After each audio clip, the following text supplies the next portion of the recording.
Hello everyone, this is a quick tutorial on how to use the Marque tool. We're going to draw shapes of rectangles and circles using the Marque tool.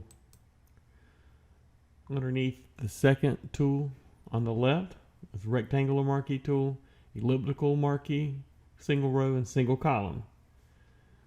Let's draw a rectangle. On the left side of the screen, I'm just going to select, and drag.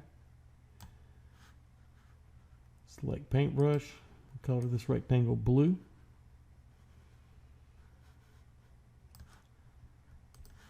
We're now going to draw a square.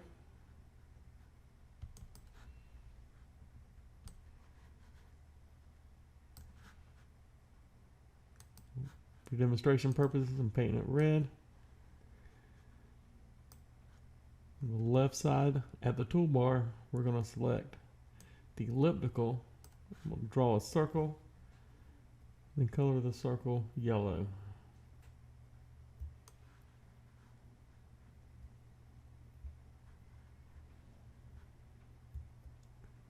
I'll pull it until I get the size that I would like.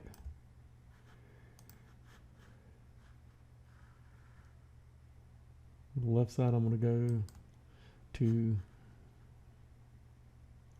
select the color swath, select yellow, click OK, paintbrush. And there you have it. It was a quick tutorial on how to draw a square, circle, and rectangle using the Marque tool. Thanks for watching.